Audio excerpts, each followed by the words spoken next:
Alright guys, we are reviewing the Selkirk Luxx Epic paddle. This is a great control paddle to use, so make sure you guys do check it out. It is top tier in terms of resetting and drops. So like I said, it is really good at resetting and drops, so we'll go into the main positives about the paddle. As you can see, the resets on this paddle are pretty easy to get. It gets nice and low when it goes over the net, and you can perfectly place them so you can continue to drop at your opponent. Now, because you can drop perfectly to your opponent, you can also make your way up to the kitchen even easier than any other paddle, and then you can play a kitchen game like usual. Now, with resets, I think this is the biggest strength about the Luxx paddle.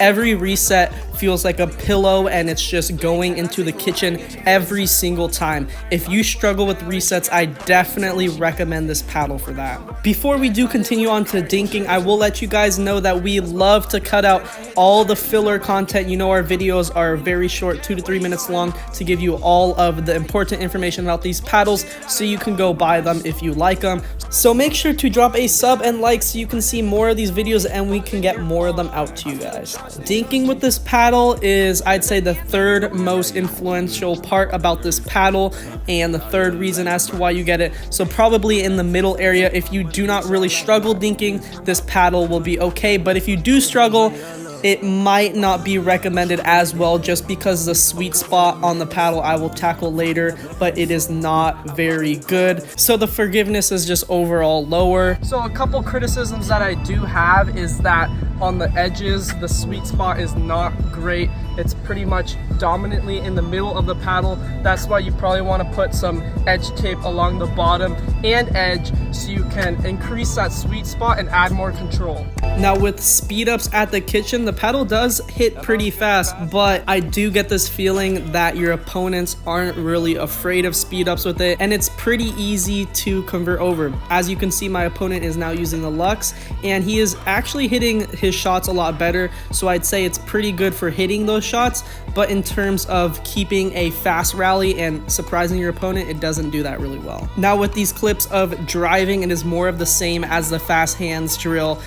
The paddle just feels like a pillow, so you do not expect too much power for the drives, but you can get them in, and it's pretty decent. I'd say it's in the middle range. Now, another key positive about this paddle is its lobs. Surprisingly, you can get really nice touch on them. My opponent here is like 6'2", 6'3", so he is getting them, but they aren't really hard and aggressive shots, so do keep that in mind if your lobs aren't the best. So basically, to round up everything that I discussed, the main reason to get this paddle is the resets, and then it's followed by the lobs, which are pretty good, and then the drops, and then the dinks, and then what it doesn't do so well is making sure, of course, you get that nice consistent shot with the sweet spot, because it is very minimal on the paddle, as well as speed ups and drives.